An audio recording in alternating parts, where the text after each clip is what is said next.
अथर्व नाश्त्याच्या टेबलवर बसून आंब्याच्या लोणच्यासोबत पनीर पराठा आनंदाने खात होता. तेवढ्यात बाथरूममधून उलट्याचा आवाज येऊ लागला.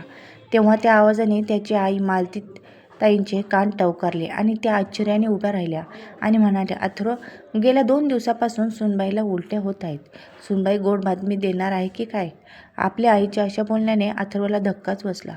तो लगेच नकार देत म्हणाला, नाही नाही आई, एवढ्या वर्षात ती गोड बातमी देऊ शकली नाही, मग आता काय देणार? अथर्वच्या अशा बोलण्यानंतर मालतीताई भुवया उंचावत म्हणाल्या, अरे असे कसे बोलत आहेस तू? एवढ्या वर्षापासून सुनबाईने आनंदाची बातमी दिली नाही म्हणून काय झाले?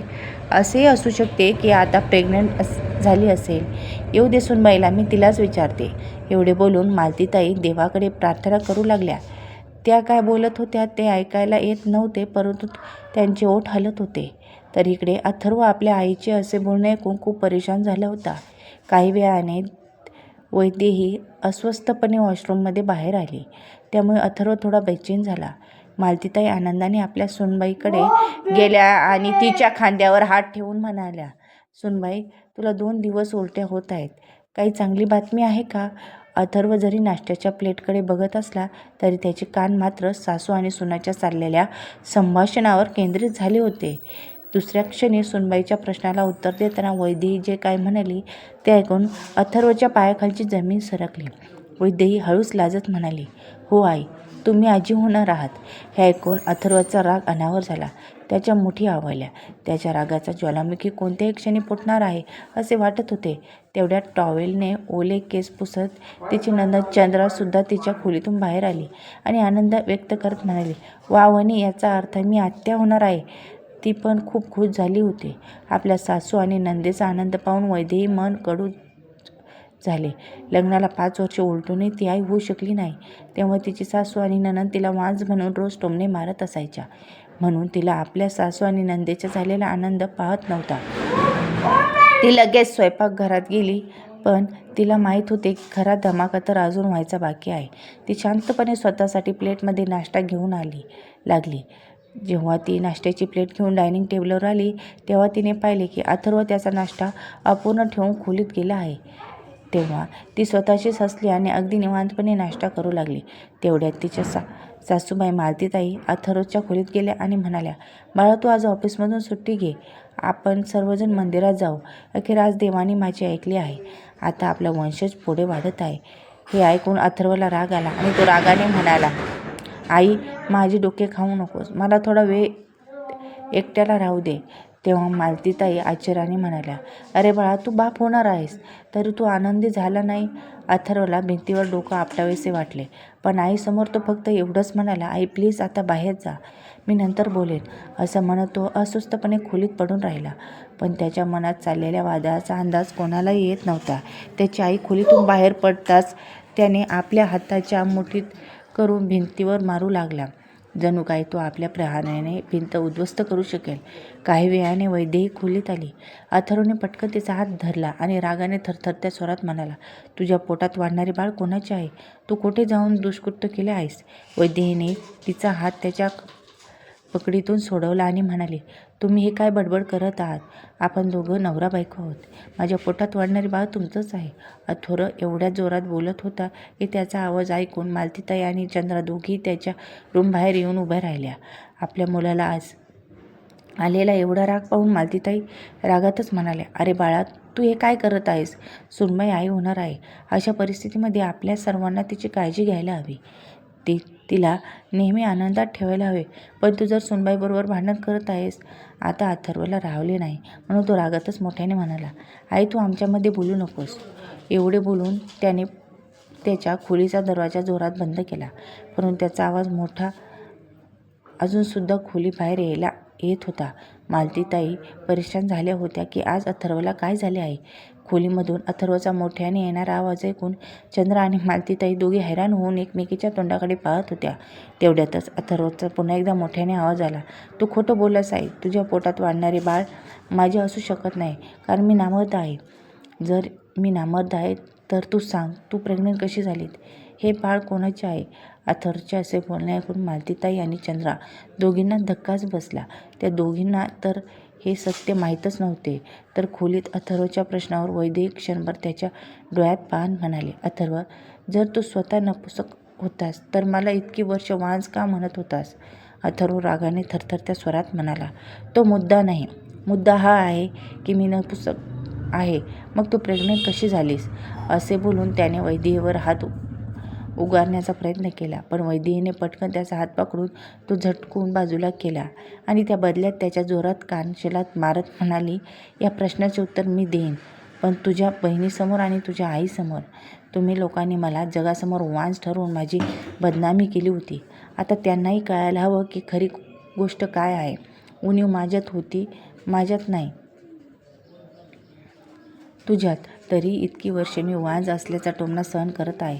हे ऐकल्यानंतर अथर्व स्तब्ध बसला. वैदेही लगेच दार उघडून बाहेर आली, पण अथर्व अजून खोलीत स्तब्ध उभा होता. हॉलमध्ये आल्यावर तिने तिच्या सासू आणि नंदेकडे पाहिले आणि म्हणाली, तुम्ही लोक नेहमी या व्यक्तीबद्दल बोलून माझा अपमान केलास. मला वांज म्हणून टोमणे मारून माझी चेष्टा केली, पण आज तुम्ही सगळ्यांनी त्यांच्या तोंडून सत्य ऐकलं. तो स्वतः नामर्द आहे आणि मला वांज म्हणायचा. तेवढ्यात अथर्व बाहेर आला. मग लगेचच अथर्वकडे पाहत वैदेही म्हणाली, मिस्टर अथर्व, तुम्हाला कोणाचं मूल आहे हे जाणून घ्यायचं आहे का? जर जाणून घ्यायचं असेल तर मी तुम्हाला सांगते, मी अजिबात प्रेग्नेंट नाही. तुमचं सत्य बाहेर यावं म्हणून प्रेग्नेंट असल्याची नाटक करत होते. अथर्व स्तब्ध झाला. वैदेही पुढे म्हणाली, मी मागच्याच महिन्यात हॉस्पिटलमध्ये जाऊन माझ्या सर्व टेस्ट करून घेतल्या होत्या. त्या टेस्टचे रिपोर्ट आल्यानंतर डॉक्टरांनी मला सांगितले होते की माझ्यामध्ये कोणतीच कमी नाही आहे. तेव्हा मी खूपच हैराण झाली होती की जर माझ्यामध्ये कोणतीच कमी नाही आहे, माझे सर्व मेडिकल रिपोर्ट नॉर्मल आहेत, मग तरीसुद्धा मी आई का बनत नाही? तेव्हापासून मी तुम्हाला किती वेळा सांगितले की आपण डॉक्टरकडे जाऊया आणि तुमच्या सर्व टेस्ट करून घेऊया. परंतु माझ्या बोलण्यानंतर तुम्ही मला ज्या प्रकारचे विरोध केलात त्यावरून मला शंका आली की तुम्हीच काहीतरी लपवत आहात आणि तुमच्यावर तर मला सुहाग रात्रीच्या दिवशी शंका आली होती. मग एक दिवस मला तुमच्या जुन्या बॅगमध्ये एक फाईल मिळाली. त्या फाईलमध्ये एक मेडिकल रिपोर्ट होता. त्या रिपोर्टमध्ये स्पष्ट लिहिले होते की तुम्ही कधीच बाप बनू शकत नाही.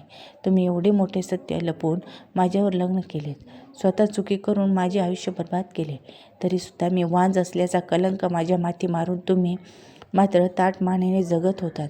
अरे, माझ्या आयुष्याची असा कसा खेळ खेळलास? अथर्व मान खाली करून उभा होता. तेव्हा मालतीताई आपल्या मुलाकडे आश्चर्याने पाहिले आणि म्हणाल्या, बाळा, हे सर्व काय आहे?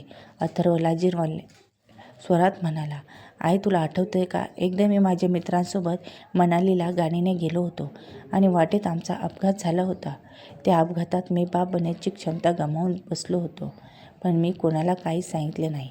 लग्नानंतर जेव्हा सर्वांनी मुलासाठी दबाव आणायला सुरुवात केली तेव्हा मी सगळा दोष माझ्या बायकोवर टाकला.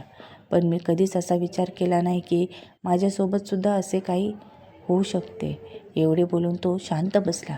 त्या वैद्यही लगेच आपल्या रूममध्ये निघून गेले आणि आपले कपडे आणि महत्त्वाचे सामान आपल्या बॅगमध्ये भरू लागली. तिच्या पाठीमागून मालतीताई तिच्या रूममध्ये गेल्या. तेव्हा त्याने वैदेहीला बॅग भरताना पाहून त्या हैराण झाल्या. त्या वैदेहीजवळ जाऊन प्रेमाने म्हणाल्या, सुनबाई, तू कुठे जात आहेस? वैदेही रागातच म्हणाली, मी हे घर सोडून जात आहे.